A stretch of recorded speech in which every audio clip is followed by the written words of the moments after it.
кейбір пенделерін мал-мүлік, байлық, дәулетке кенелтіп, қайсыбіріне кедейліктің қамытын кигізеді.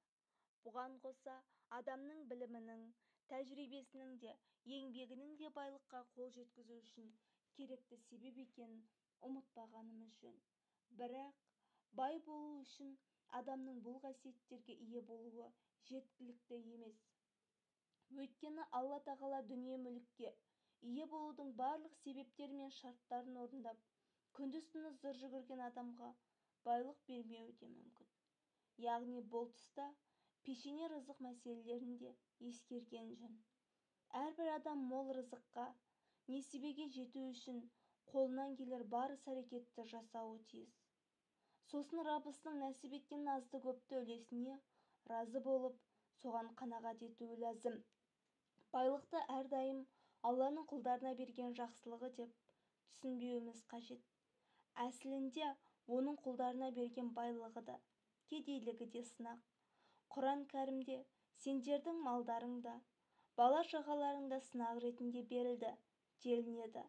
Байлыққа қол жеткізу бақытқа кенелу деген сөз емес. Бай бола тұра, жан дүниесі байыз таппай, бақытсыздықтан басы қатып, тіпті өздеріне қол жұмсаған адамдар да аз емес. Қаншама байлар кедейдің бір күнгі алаңсыз, бақытты өміріне зар. Тіпті сол бақытты бірақ күн үшін барлық дүниесін бере салуға пейіл. Қара нан мен қара шайды қайғысыз ішкен, қанағатшыл кедейдің қол жеткізген рахаты мен ләззатын, дәулетті кісілердің көбі небір тәтті мен дәмдіні жесе де қол жеткізе алмай жатады. Бірақ кедейлік те бақытқа жетудің төте жолы деп түсініп қалмайық. Кедейліктің салдарынан басын тасқа ұрып, өмірден түңілген жандар да қаншама. Демек, байлық та, кедейлік те адамды бақытты ететін негізгі себептер емес. Себебі, адам тек асқазаннан ғана тұратын жаратылыс емес. Оның рухы, жүрегі, ішкі сезімдері, ар-ожданы бар. Негізінде адам баласын басқа жаратылыстардан үстем ететін ерекшеліктері де адамның міне осы қасиеттері. Адам баласының осы ішкі рухани, жан дүниесі қанағаттандырылмайынша, бүкіл әлемді жалғыз өз уысында ұстаса да, оның бақыты бәрібір баянсыз, күлкісі жалған.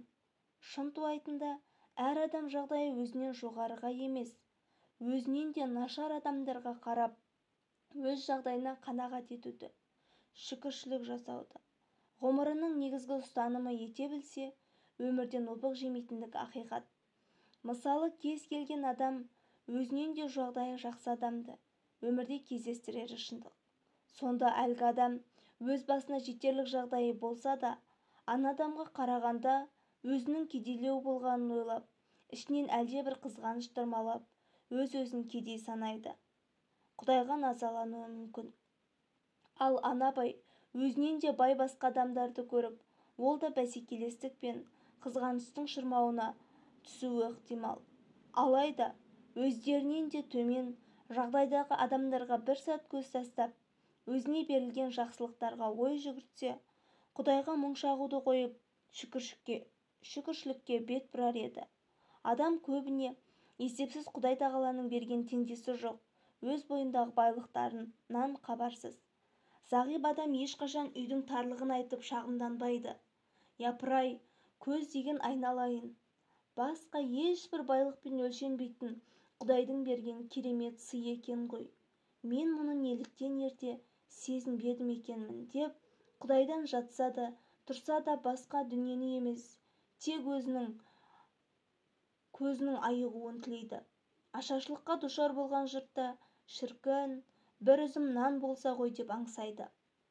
Ол алтын мен күмісті, яки жақсы машинаны емес, тек соны тілейді.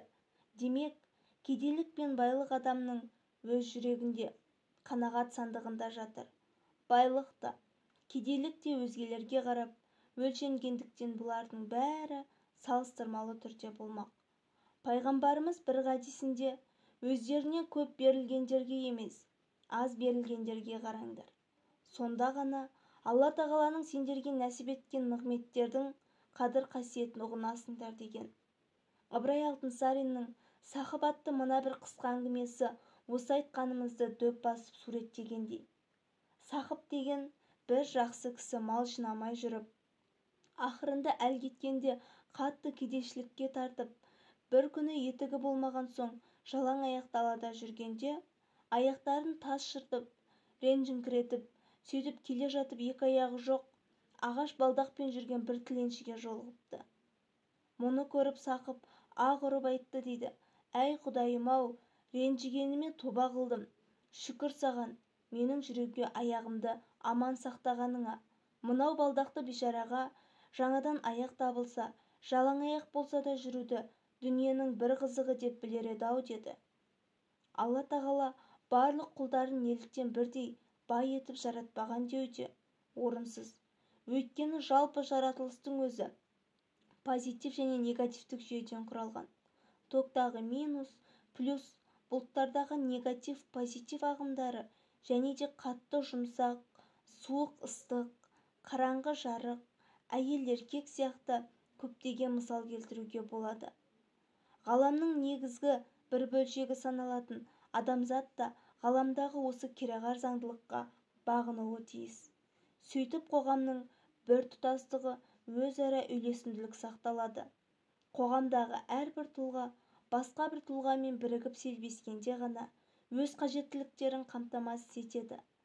Барлық адам басшы болып кетсе, кім-кімге басшылық етіп, кім-кімге жұмыс істемек. Міне сондықтан да қоғамда біреу басшы болса, екінші бірі соған тәуелді жұмысшы. Енді бірі дәрігер болса, басқа бірі ауырып ем қабылдайды. Бұлардың бәрі табиғи түрде ұлы жаратушының қойған белгілі заңдылықтарымен жүзеге асып жатады. Барша адам бірдей бай емес, кедей болсын деу, барлық адам бірдей басшы яки бәрі ер кісі немесе түгел әйел болсын дегенге саятын күлкілі жайт. Осы жобалас істі жасамақ болған кешегі коммунизмнің немен аяқталғаны бәрімізге белгілі. Түптеп келгенде, Алла тағаланың адамға байлықты беруі де, бермеуі де игі һәм қайырлы.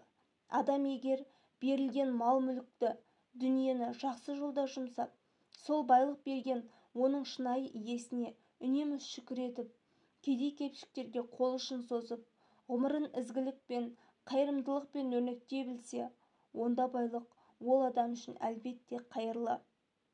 Алайда байлықтың буына масаттанып, оны берген жаратқанды естен тас шығарып, небір күнәға батып, айналасындағы кедей-кепшік, мұң-мұқтаждарға мұрнын шүйіре қарап, өзге байлармен бәсекелесіп, бақ таласқандар үшін байлық әрдайым қатерлі әрі ақыреттік өрімін тамұқ ететіндерден. Кедейлік те дәл осылай. Егер кедей адам қара нанның өзін қадірін тұтып, қара суды қанағат ететін иман нұрына шомған жан болса, кедейлік мұндай адам үшін қайырлы.